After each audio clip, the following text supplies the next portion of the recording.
Albert SG. The most respected and honorable organizing team began the successful conduct of this event, and participants across the country. I'm very, very happy to be a part of this particular program. And today, actually, you started your journey on last week. The first day you learned how to write literature review, how to review the already existing literature, how to find out the existing research gap, and how can you map the resources so explored.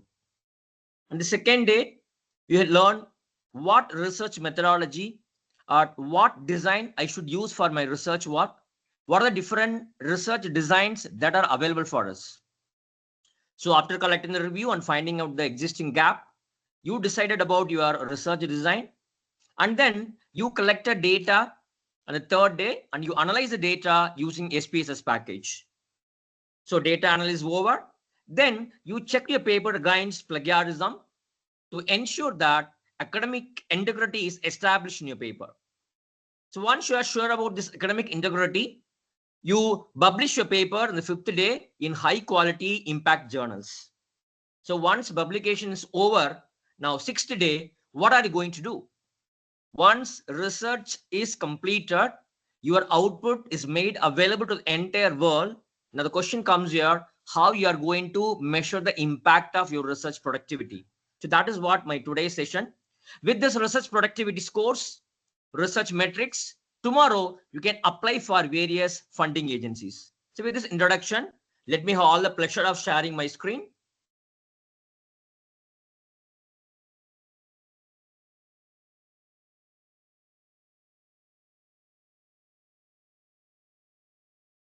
Yes, are you able to see my screen, please?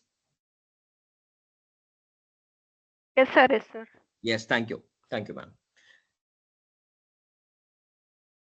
So research has been gaining importance all these years. Research, which was once confined to the four walls of the so-called universities, now have scattered, spread across all the educational institutions, starting from schools and colleges. We have enough motivation and enough potential for carrying out research activities.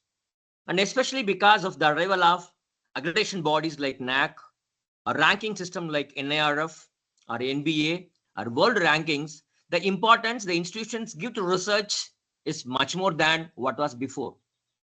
And as an individual, when I want to move from one career to one phase to another phase, maybe I'm moving from 6,000 to 7,000 scale or 7,000 to 8,000 scale. When you're moving from one academic level to another level, obviously research has been one of the important parameters that is being checked by the officials. Even when you want to get new appointments in universities, they give due importance to your performance in research arena. And research scholars, obviously, before they submit their PhD, they have to submit their research papers. And apart from that, a good number of us are having our own personal interest to do some research and publish our papers. Good. How is it being judged?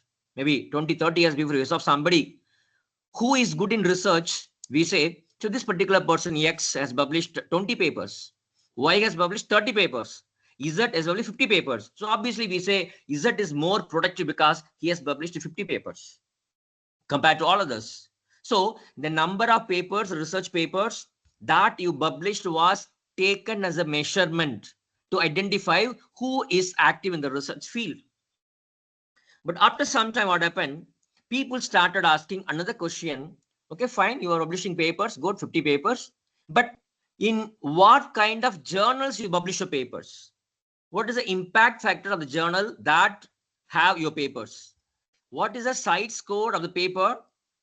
What is site score of the journal that have your papers? So we started analyzing the research productivity of individuals based on the quality of the journals. And then comes another question recently, 30 years before, we started asking individuals, how many citations have you obtained for your research papers? So number of citations has become the base for determining the intellectual impact of the individuals, whether it is good or bad. See, for example, I publish a research paper and I made a mistake in the research paper and 1 lakh people say in their research papers that my finding is wrong. So I get 1 lakh citations, whether it's wrong or good, that's a different thing. But citation has become the core idea behind the determination of research productivity of individuals or institutions or countries or a group of scientists. Of course, of late, we got something called altmetrics, alternative metrics. Apart from number of publications, apart from in which journal you publish your papers, apart from the citations that you received, people have started something called alternative metrics. So they just want to see how many times your papers have been viewed by others, how many times your papers are downloaded by others, how many times your papers are mentioned in the interviews of individuals. Now, how many times your papers are referred to by the people when they are delivering their invited talks, or whenever a policy decision is being discussed, whether your paper is discussed by those people, those who are in the policy making body. So how many times your papers are mentioned in blogs or Instagram messages? Yes, please. Okay. So what I want to say is that the way you try to measure the impact of individual researchers, though has been changing over a period of time, the citation has become the core aspect for research impact measurement. Good. So before we go further, I request the our participants to kindly mute the audio, please.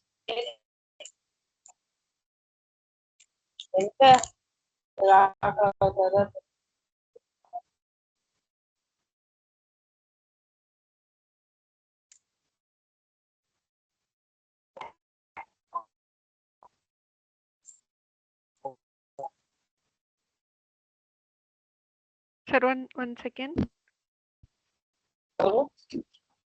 Sir,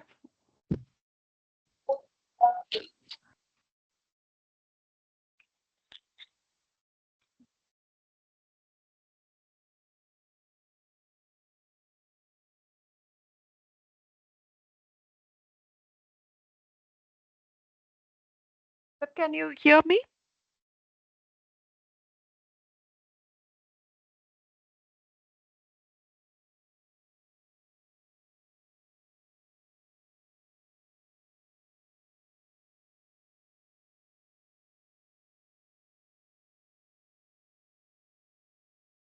Yes.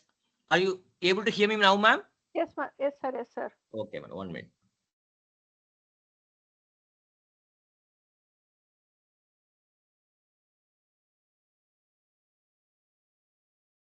Hoping that my screen is visible. So before I proceed further, I will actually tell you exactly what a citation is, because all our research metrics Sir, it is that not visible, sir. It is not visible. 1 minute, ma'am. One second, one second.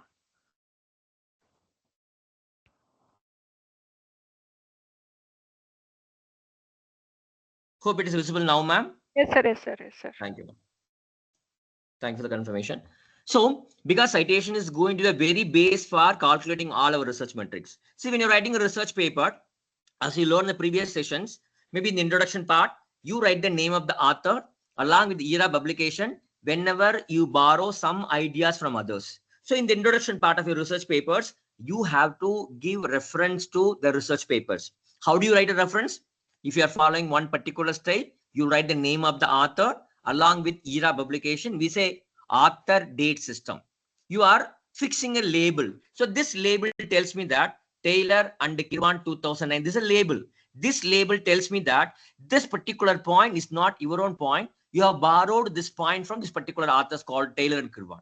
So labels are fixed here and there while you are writing a research paper in various places to indicate that these are the ideas you have obtained, you have borrowed from other researchers. Good.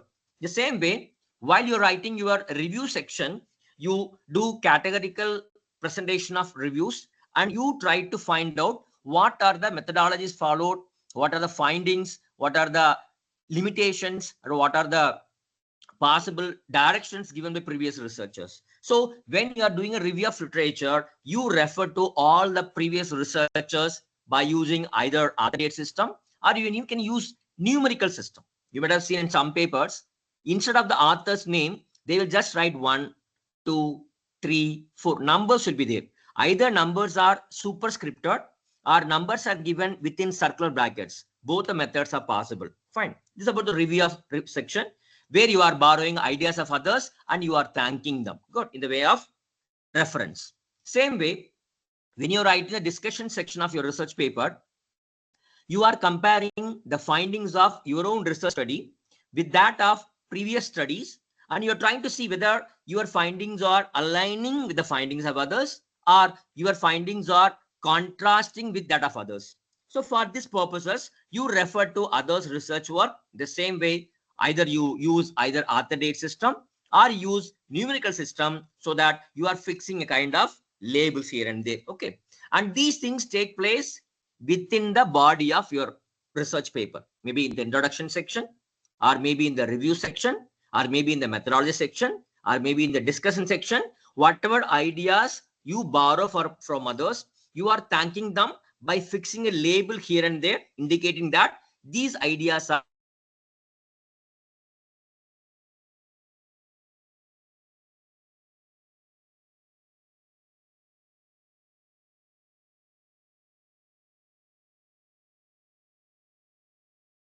That we can't hear you. You're not audible. Not audible, sir.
Ma'am, the screen visible, ma'am?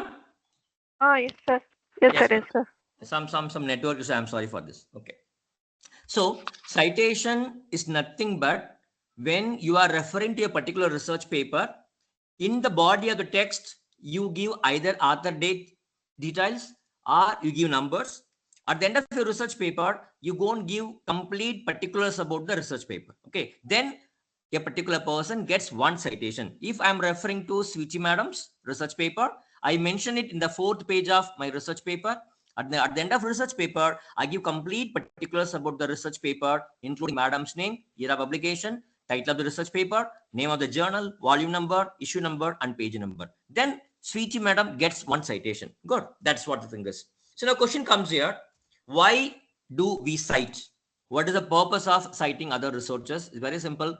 Whenever you borrow others' ideas, ideas are others. Original ideas are not yours. You are borrowing the ideas. You should give due credit to the original authors.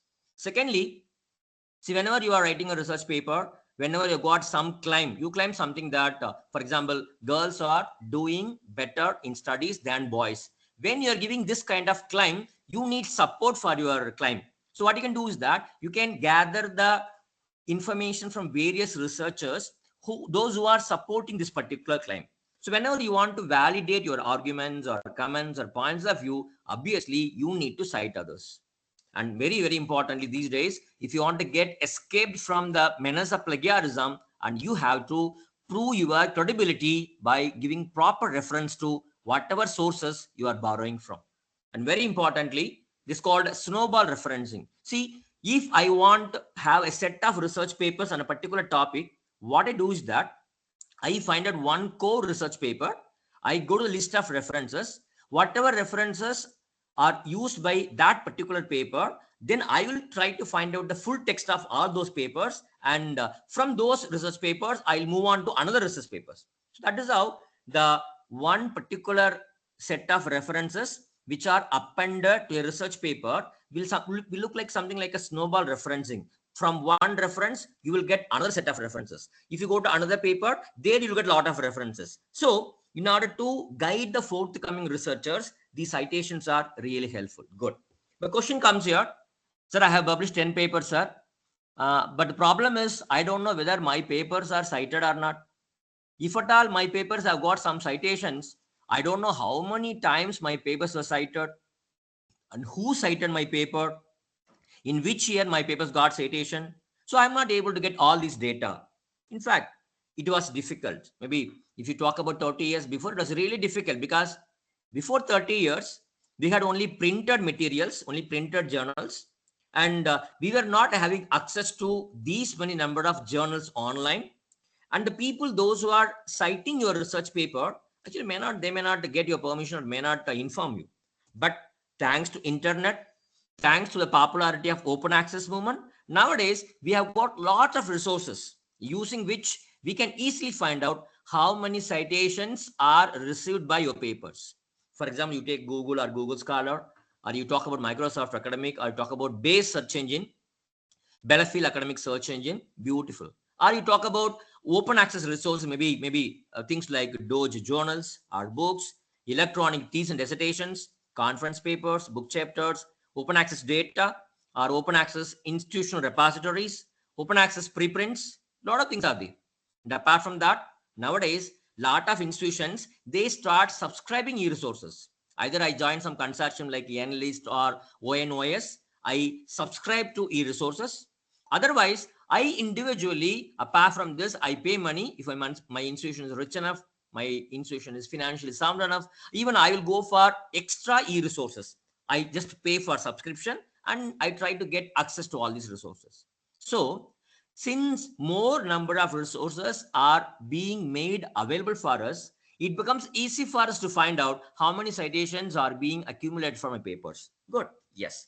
So, in order to identify the citations that you receive, people have started building something called citation databases.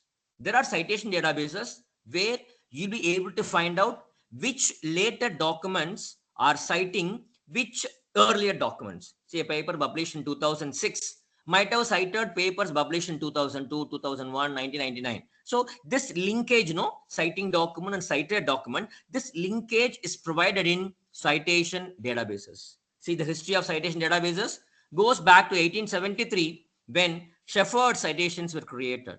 But when you talk about academics, only in 1960, Eugene Garfield introduced the first citation index. So you might have heard about Science Citation Index, then Social Sciences Citation Index, then Arts and Humanities Citation Index. Of late, we have got even Book Citation Index, Conference Citation Index, we have Emerging Sources Citation Index. So many citation indices are available, with the help of which we can easily find out the number of citations that you have received for your research papers. Good.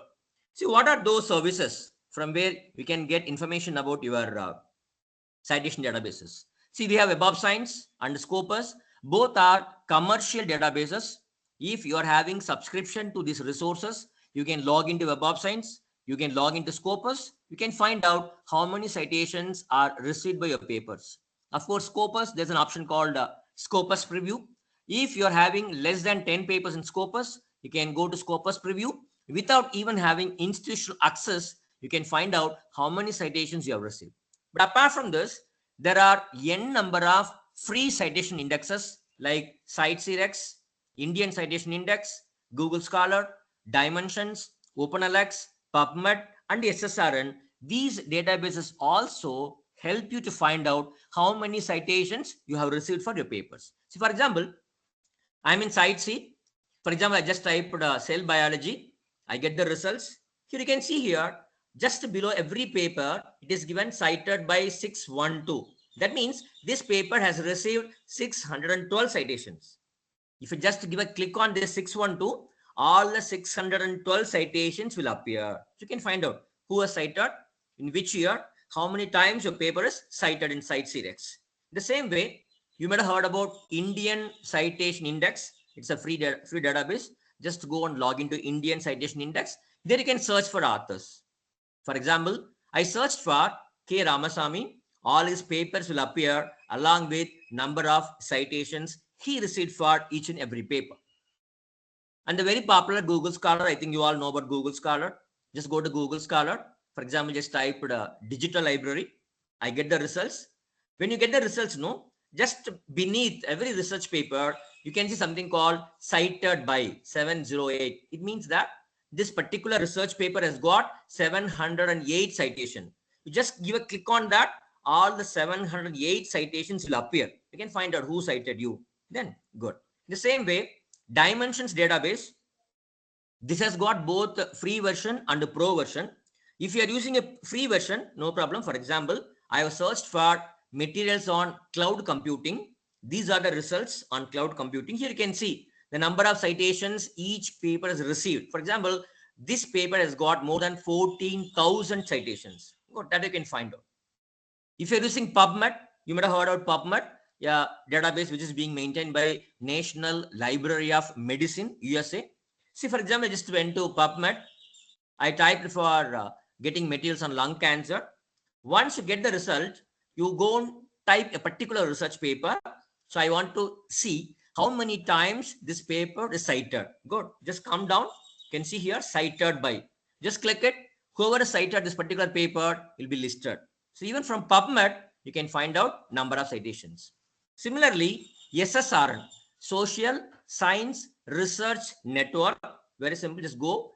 I just search for a particular topic and I have selected a particular research paper. It tells 11 citations. This particular paper has got 11 citations. Just click it. All the 11 papers that cited you will appear here. Good. Yes. So all these databases, either paid databases or free databases, they help you to identify how many citations you have received for your research papers. So now I am very, very clear with the 2 points. One is I know how many papers I published, and now I am able to find out how many citations I have received for my papers. So when you are having both the number of papers count and the number of citations, what kind of metrics can be calculated to measure the research impact of individuals? That is what the core of today's presentation. So that's called Arthur metrics. Arthur metrics are the tools, are the matrices, are the indices that are helpful in measuring the research productivity of the individuals. Not only the research productivity, we can find out what is the impact of the research output. See, whenever you apply for any grant or any research project or any new appointments, people ask about some very popular indices like Hutch index, ITER index, G index. But apart from this, a good number of dozens and scores of research indices are available for us. We are trying to explore those metrics today. And as I told you, whether it's good or bad, citation has been fixed as a kind of a permanent parameter that can be used for measuring the impact of individual researchers. Of course, these metrics can be used not only for individual researchers, you can apply these metrics for individual organization, individual country, individual department. So for all those individual items, you can apply all these metrics. Good. Yes. So to begin with, let me talk about Hutch index, an index which was proposed by J.E. Hirsch from University of California long back in 2005 itself. And this index, which is also called as Hirsch index or Hirsch number, was used by Hirsch to determine which scientist is better among all the available scientists. So we want to determine the comparative ability and impact of individuals. But Hutch index can be used not only for an individual's impact measurement, it also can be used for measuring the productivity of scientists as a group of scientists or a particular department or a particular university or a particular country. That is also very much possible. Fine. So how Hutch index is calculated is based on two parameters. One is number of papers, and other is number of citations that you received for your papers. So definition goes this way. It is nothing but the highest number of papers that a scientist has written that have each received at least that number of citations. Is it confusing? I'll just tell you. See, for example, you published only one paper, you published only one paper, you got only one citation, and your Hutch index is 1. Okay. And if you want to score a Hutch index of 2, you have to increase your publication to 2. You should have published at least 2 publications. And first publication should have received at least 2 citations.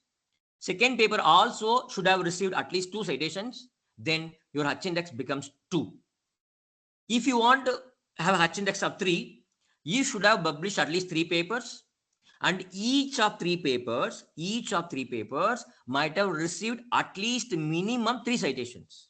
Then your Hutch index becomes 3. Okay, good. So I'll give a small example. For example, you have published 10 research papers, and these are the citations received by those 10 papers. Now, I am arranging all the 10 papers based on the decreasing count of number of citations. Paper with the 70 citations, first rank. Paper with the 12 citations, second rank. Paper with 6 citations, third rank. So I have arranged all the research papers in the decreasing order of number of citations received. How to find the Hutch index? Hutch index will be either the rank that you have given is equal to number of citations, or number of citations are more. That means in either case, either citation should be equal to the rank or citation should be more than the rank. Citation should not be less than the rank. I just check here. First paper 70, second one 12, third one 6, fourth one 5th, fifth one 5th. That means here rank and citations are equal. That means this particular person's Hutch index is 5. It means that out of 10 publications, all the first 5 publications, each one of them has received at least 5 citations. You can ask the question, why his Hutch index is not 6? Because his first 6 papers, each had not received 6 citations. So if he wants to increase his Hutch index from 5 to 6, he should have 6 citations for 4th paper, 6 citations for 5th paper, and 6 citations for 6th paper. Then his Hutch index will become 6. Fine. So that is what Hutch index is. But Hutch index differs from database to database. So you may have an account in Web of Science, you might have published papers in Scopus, or you may be having a Google Scholar, but in every database, the Hutch index varies because the number of papers you published, the number of citations you received for those papers within above science, within Scopus, within Google Scholar varies. So automatically your Hutch index also varies. Good. Yes. But there is a problem with the Hutch index. So what is the problem? I'll tell you. See, if you want a Hutch index of 1, you need to have only 1 citation. If you want to have a Hutch index of 2, 2 into 2 minimum, you need only 4 citations. But here, you take the case of author A and author B. Author A has got Hutch index of 4. B has got Hutch index of 3. But if you see the total citations received by A and B, A has got 47 citations, B has got 197 citations. But you take the case of A, to get a Hutch index of A, even if he is having only 4 into 4, 16 citations, that is more than sufficient for him. The case of B, if he is having 3 into 3, 9 citations, that is more than sufficient for him. But he has got 197 citations. So all the excess citations are ignored in Hutch index. So that is one drawback of Hutch index. Please understand, if you have published 10 research papers, your Hutch index will never be more than 10. Okay, please understand this. Good. So with this introduction, first one is Hutch index. Then Hutch index has been analyzed further and being revised by many authors. See, whoever is able to find out some kind of shortcomings in Hutch index, they'll bring out a variant of Hutch index by trying to project a new matrix. So for example, this particular author, Kosmulski, he brought out with another tool called, another matrix called Hutch square index. Hutch index, we know. This is Hutch square index. It means that, see, for example, if your Hutch square index is 10, it means that 10 into 10, 100 citations. If you get 100 citations for each and every of your 10 papers, then your Hutch square index will be 10. So that is what Hutch square index calculator. Okay. And apart from this, the authors have promoted 2 more indices called CH index and CH square index. See, you might have seen there's something called self-citations. What are self-citations? So when you are writing a research paper, in the list of references, you are including your own previous paper. So you are referring to your own paper and you are citing your own paper. That's called self-citation. Some people are of the opinion that self-citations are to be removed when you are going to calculate Hutch index. So if you are removing all the self-citations and then if you are calculating Hutch index, that is called CH index. You are removing all the self-citations and you are calculating Hutch square index, that is called CH square index. So this is one variation of Hutch index. Then comes in 2006, there's another author called Yegi. He brought out another index called G index. In 2006, it is a slight variation from the Hutch index. I'll just show you how it works out with the help of a table. Let me take the same table which I used for calculating Hutch index. I got 11 publications. All the 11 publications are arranged in the decreasing order of number of citations. But here, I need to find out 2 more things. One is I should find out the cumulative citation scores. First paper, 70 citations. Second paper, 12 citations. So 70 plus 12, 82 citations. First paper and second paper together, they received 82 citations. First paper, second paper, third paper, all together, all the 3 papers together, they received 88 paper citations. So you keep on calculating the cumulative score in the 4th column. In the 5th column, you find out the square of your rank. Rank is 1, 1 into 1, 1, 2 into 2, 4, 3 into 3, 9. Now, instead of comparing rank and citations, actually we compared rank and citations for calculating Hutch index. But here, to calculate G index, I am comparing cumulative citation score and the square of your rank. Either this cumulative citation score and the rank should be equal, or citation should be more than the squared rank. So that is what our answer is. So I just keep on checking it. Here, when it comes to number 10th rank, you can see here, citations are 114 and square rank is 100. In this case, citations are more than the squared rank. But if you go to 11th item, here citations are more, but squared rank is more than the total citation. So this cannot be taken. So I take 10 as my G index. So for this particular author, G index is 10. So normally G index will be more than H index. Good. So here's another example where I have given a demarcation between H index and G index. What is H index? So many papers are there. I have arranged all the papers in decreasing order. Out of this, 13 papers of this author have received at least 13 citations. 14th paper has not received 14 citations, but up to 13 papers have received 13 citations each. So H index of this author is 13. What are the G index?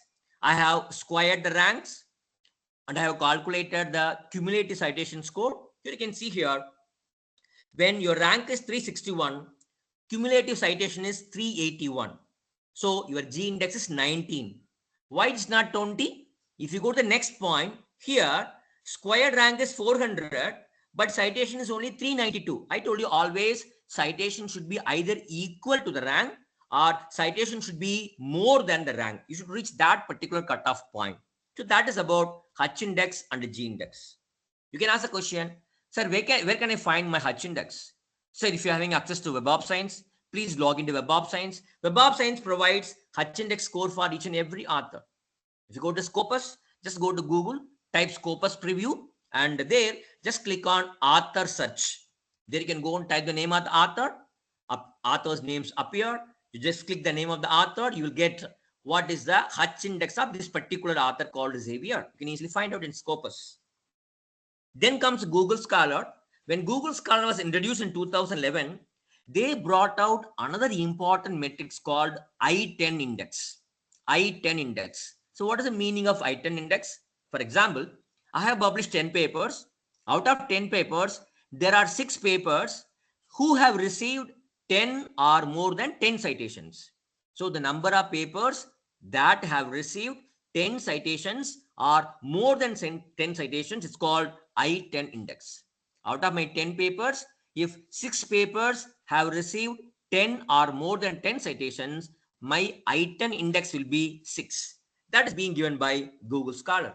For example, this is my Google Scholar, where you can find out my profile page, you can find out number of citations, my H index, and my I10 index, which is freely given by Google Scholar. Good. Yes. The same way, for example, I have taken few Google Scholar profile pages of some scholars. This particular author, Dr. Marimuthu, he has got a H index of 8 and the I10 index of 7.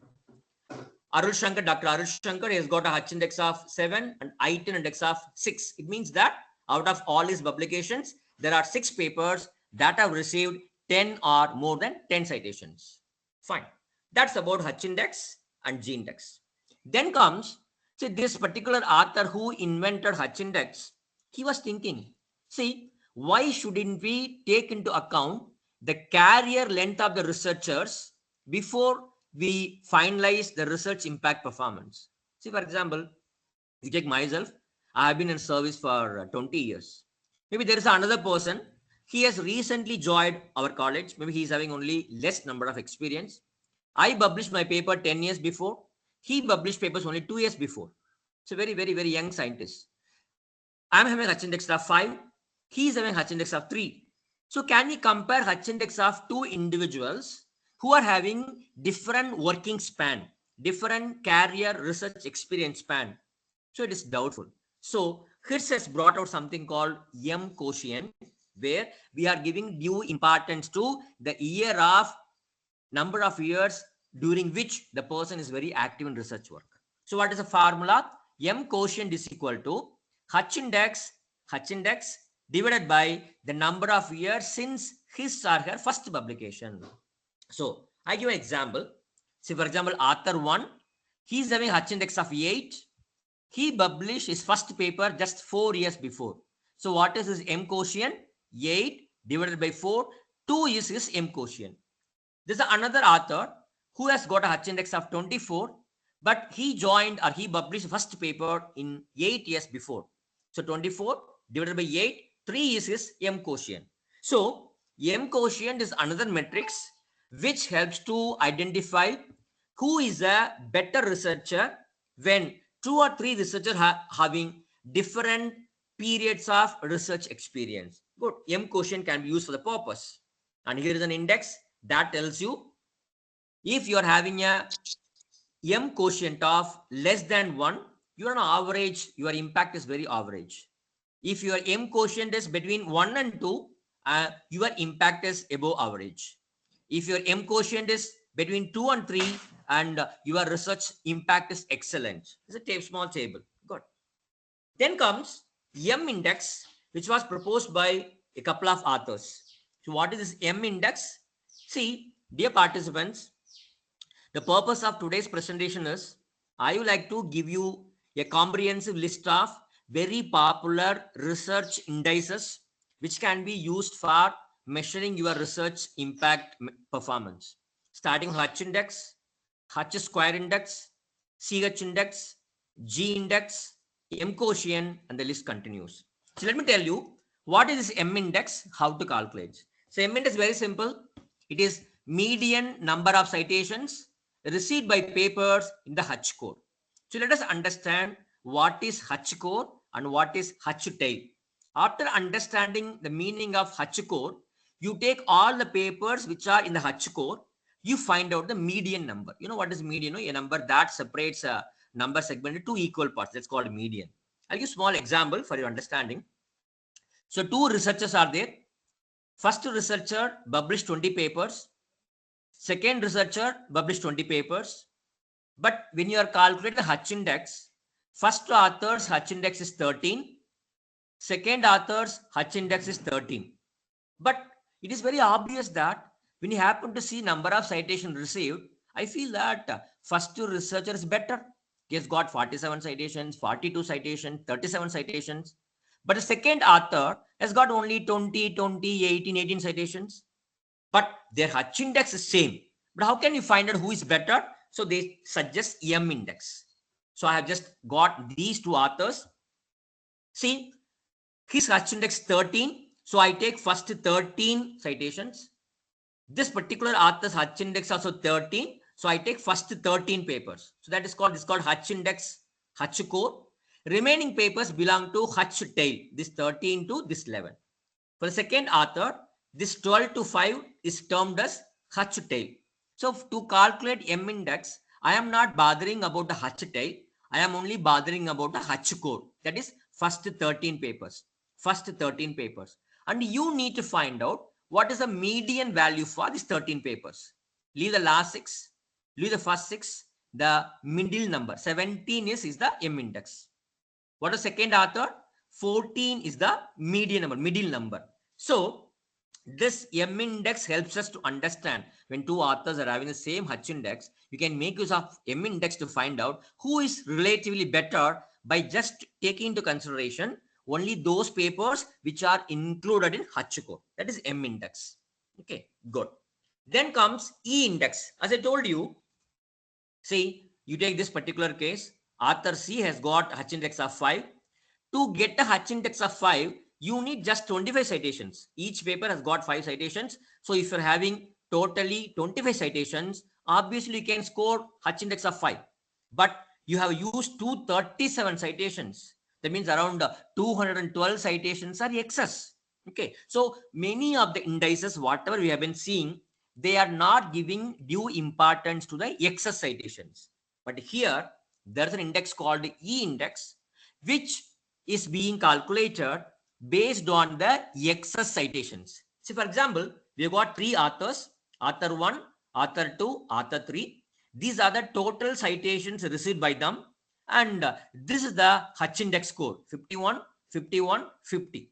So, though H index are somewhat similar, we need to find out who is better in terms of excess citations they possess. So, you can calculate E index. How to calculate is very simple. For example, I have taken the case of scientist A. The total citations he has got is 3568. His H index is 51.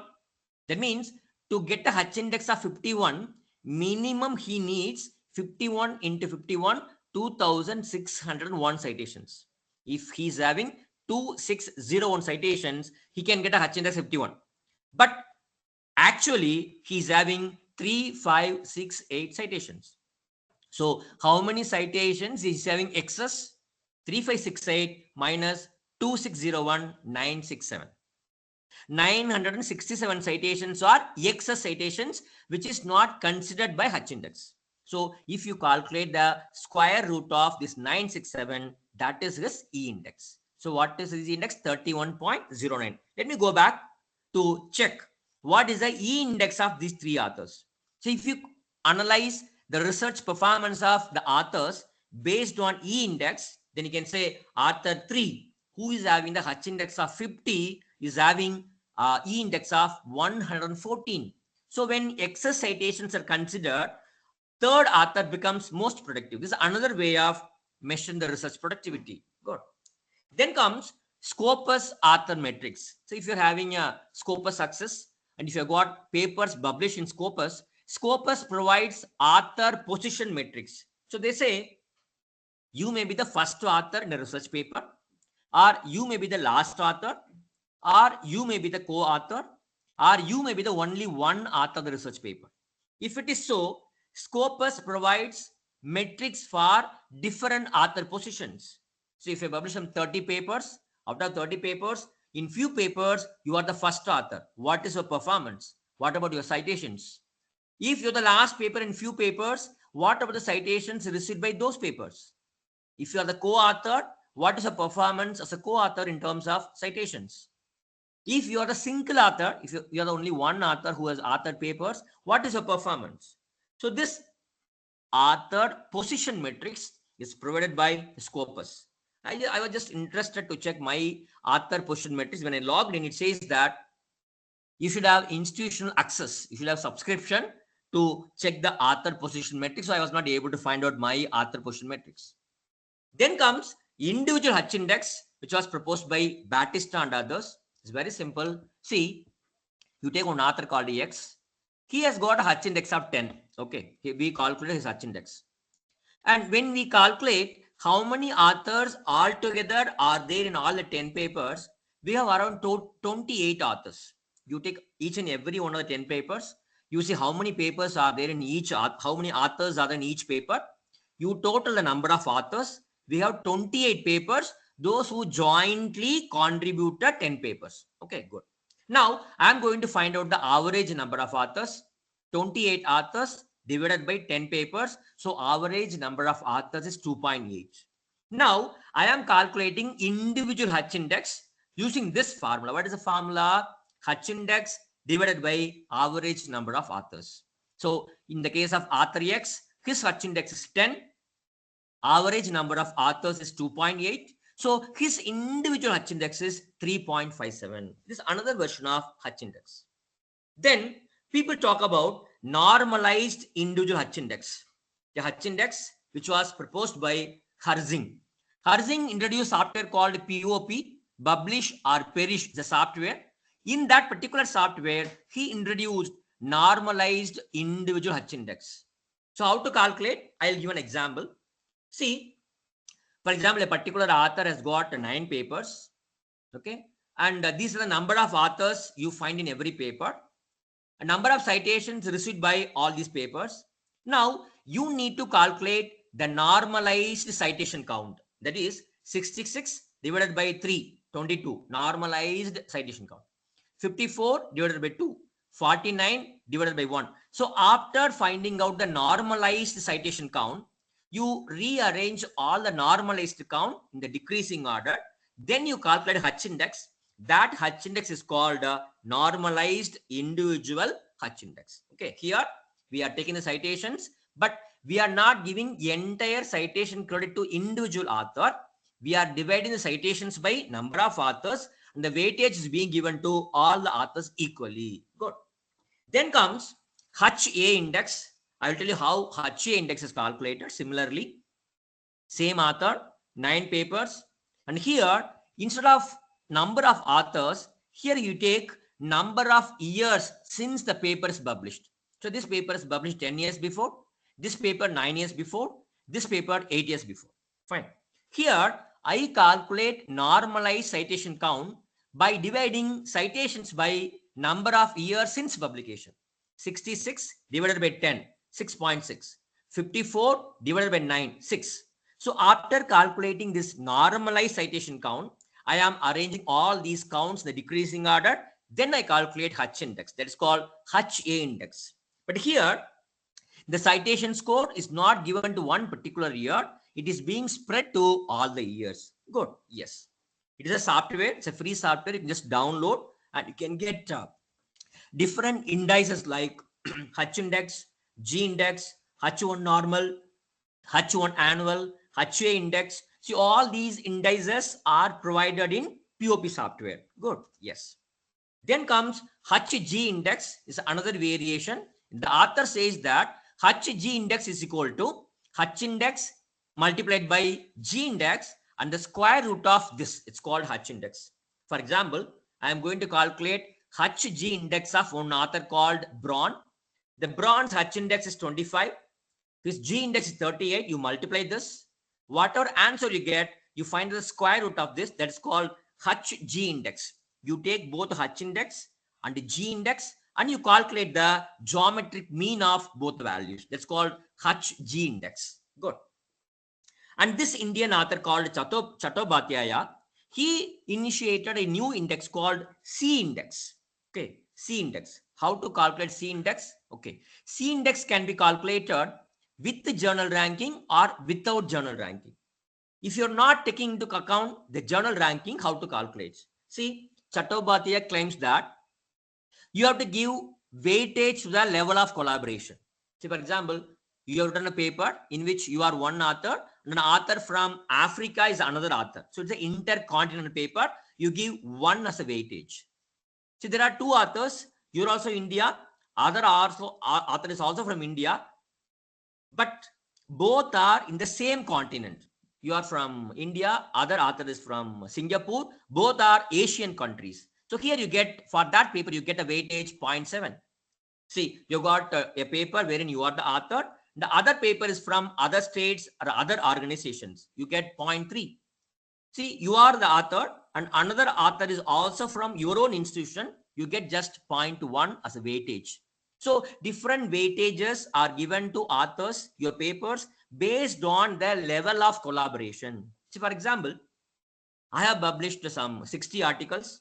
Out of 60 articles, 18 are first level collaboration, intercontinental collaboration. 17 papers are intracontinental collaboration, and 16 papers are within the country, and 9 papers are within the institution. You just multiply these numbers by the weightage. 18 into 1, 17 into 0.7, 16 into 0.3, 9 into 0.1. You total it 35.60. That is this C index. So Chattopadhyaya has brought out with another index called C index. Without considering the citations, he takes into account the level of your collaboration. So if you have done an intercontinental collaboration, you get more weightage. So that's about journal ranking without journal ranking. But Chattopadhyaya talks about C index with the journal ranking also. For example, if you go to Web of Science Scopus, journals are divided into 4 quarters, Q1, Q2, Q3, Q4. He says you give 1 weightage to Q1 journals, 0.75 weightage to Q2 journals, 0.50 weightage to Q3 journals, 0.25 weightage to Q4 journals. The same calculation. After calculating everything, you will multiply by this journal weightage. Then you get the score. That's called C index with the journal ranking. Good. Then comes P index. This particular authors, they propose a P index. P index means productivity index. Many different productivity indexes are there. But see, for example, there is a uniform productivity index. For example, if there are 5 authors in a research paper, how the weightage should be given for different author positions. So for example, first case, only one author is there. So he takes the full credit, no problem. The second case, there are 2 authors. So we equally divide 0.50, 0.50. There are 3 authors, 0.33, 0.33, 0.33. So in a equally sharing the weightage, that is called uniform productivity index. But this particular authors, they propose something called Golden Productivity Index, GP Index. See how the weightage is given. If you are the only one author, you get full credit. If there are two authors, first author gets 0.62 weightage, second author gets 0.38 weightage. If there are three authors, first author gets 0.62, second author 0.24, and third author 0.15. So this is a kind of weightage you give to authors' positions, not citations. Good. Then comes in 2024, very recently, in the month of August, you might have heard about a newspaper, a magazine called University News, which is published by Association of Indian Universities. There, one faculty member called Prem Virat, he proposed two indices, new indices. One is called P index, the other is called V index. Two indices.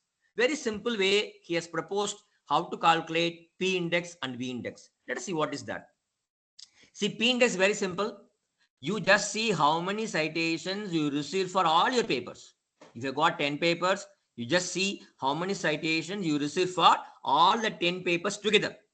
After finding out the total citations, just to find out the square root of total citations, that is called your P index. For example, let me take one particular author called JS. He has gained 96,115 total citations for all his papers. Okay. And what is P index? Very simple. Square root of 96115. That is 310 is his P index. Very simple way of calculating P index. The same way, Prem Virat has proposed one more index called V index. See how to calculate V index? V index is equal to total citations. See, already we know how many citations you receive for all the papers taken together. Total citations divided by average number of authors per paper. How to calculate? Very simple. You have written 10 papers. You take each and every paper. You total how many authors are there in each paper. You total it. You will get the total number of authors divided by number of papers. You got 10 papers. That gives you average number of authors. So, for example, I give a small example here. See, I have published 7 papers. Number of authors I have in each paper. Number of citations I received for each paper. How to calculate V index? See, how many papers total? I got 7 papers. How many authors have contributed 7 papers? You total 2 plus 3 plus 4 plus 5 plus 1 plus 6 plus 4. Totally 25 authors are there. What is the average number of authors? 25 authors divided by 7 papers. So on average, I got 3.57 authors. Good. What are the total citations? You total all these citations, it comes to around 914. So what is my V index? Square root of total citations 914 divided by average number of authors 3.57. So my V index is equal to 16.0007. It's a very simple way of calculating two indices. Then we have some other indices. For example, we have got GINS A index, which says that average number of citations received by the publications included in the H score. For example, you have got a H index of 20. That means 20 of your papers have received at least 20 citations. To get this 20 H index, you have received 3,000 citations. That means these 20 papers have received totally 3,000 citations. So very simple. 3,000 divided by 20, 150 is your A index. Very simple calculation from GIN. Good. Then comes W index. This is a very, very simple index. This is called 10 H index.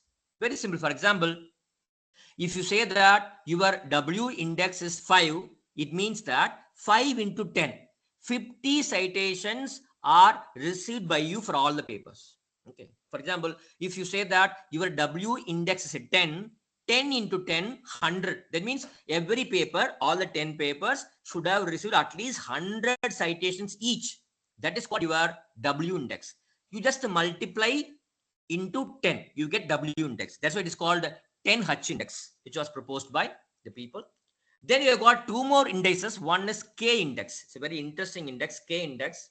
See, don't judge the quality of your papers just by the citations you received, but instead, K index gives another way of approaching it. They say, see, for example, there are so many papers. For example, there are some 20 papers that cited your paper. How to calculate K index? K index should be calculated based on the number of citations received by the papers that cited you. So you're going to judge the quality of the papers that cited your paper. That's how K index. I'll give a small example to make you understand very simple. For example, this is a Google Scholar profile of one Dr. K. Ganesan. And this particular author has got a paper, Studies on Chemical Composition. This particular paper has got 24 citations. Okay, this paper has got 24 citations. You just click 24. You'll get list of all the 24 papers. This paper, these 24 papers have cited you. Okay, and these 24 papers, first paper has got 31 citations, second paper 27 citations. You just make a mention of number of citations these papers have received. Good. I'm making a table here.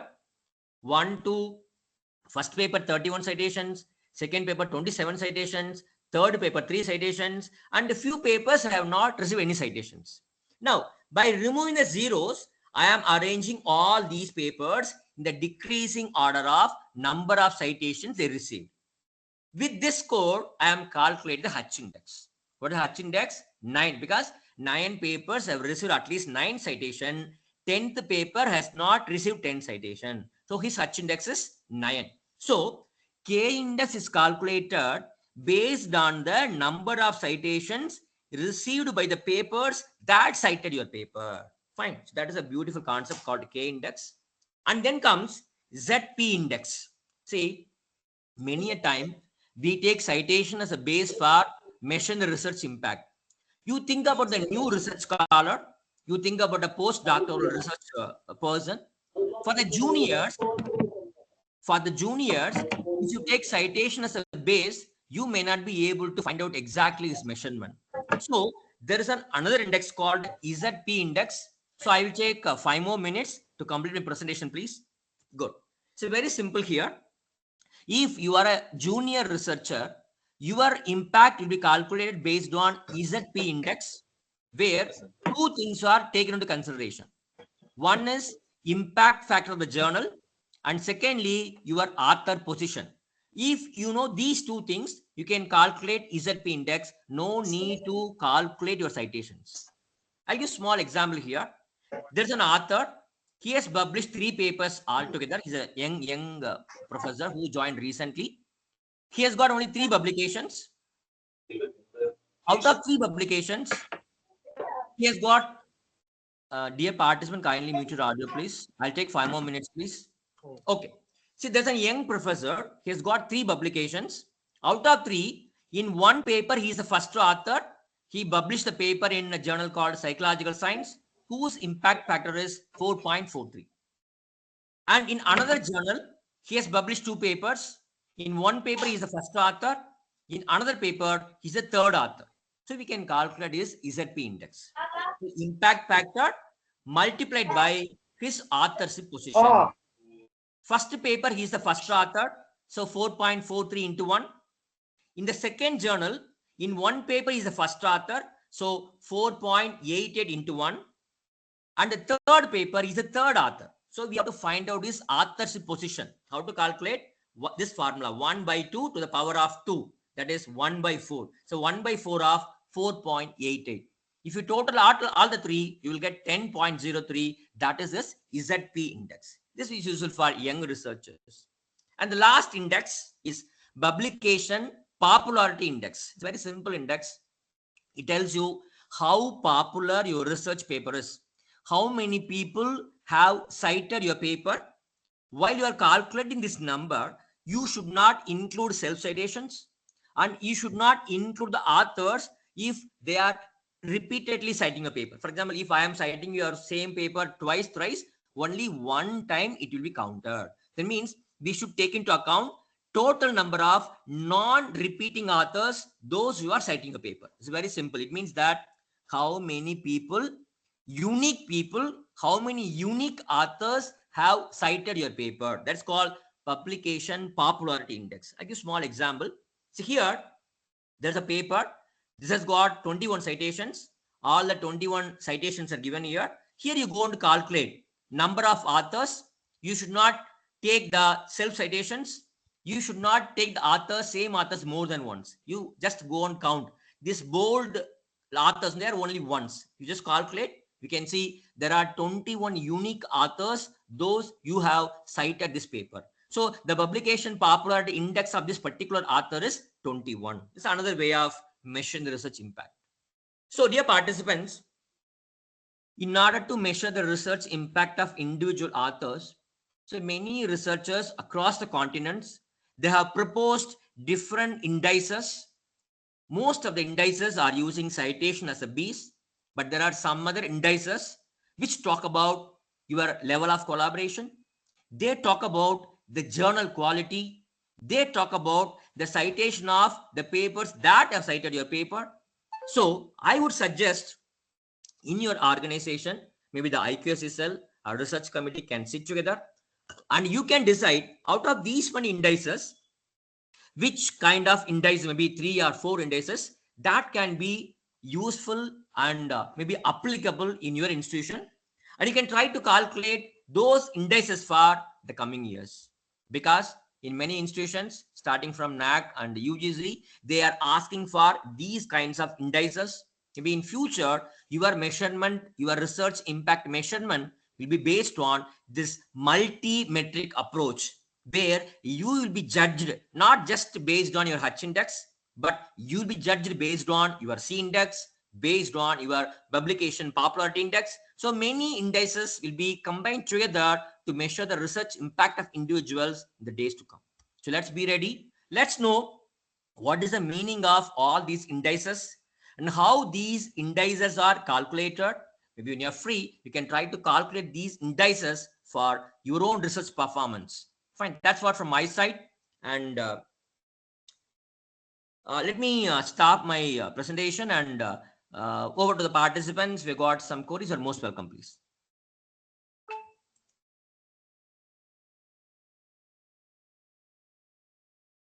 The forum is open.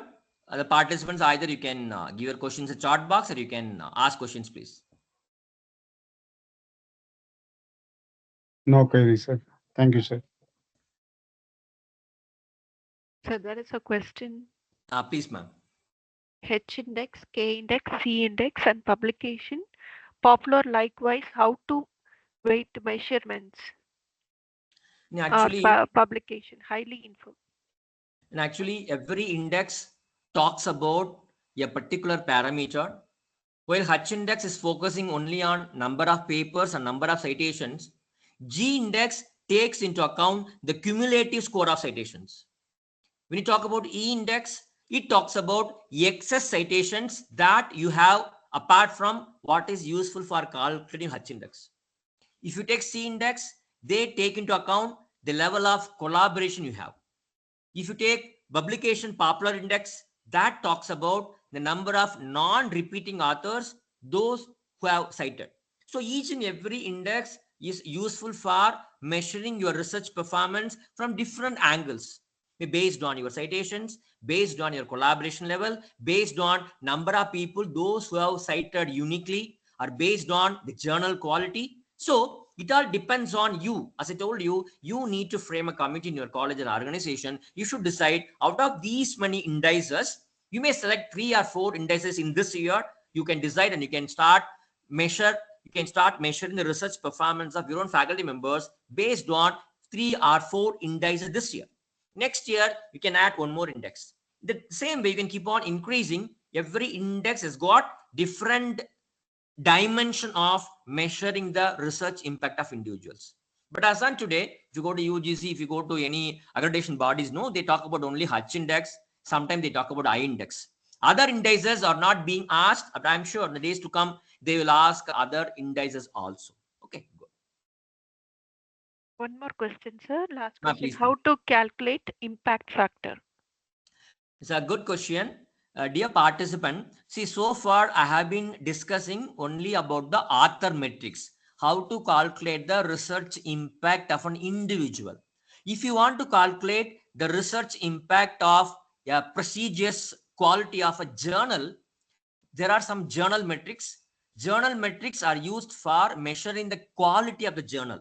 Before you decide in which journal I am going to publish a paper, you need to judge the quality of the journal. How to calculate? There are many factors like impact factor, site score. See, impact factor is a calculation meant for Web of Science journals.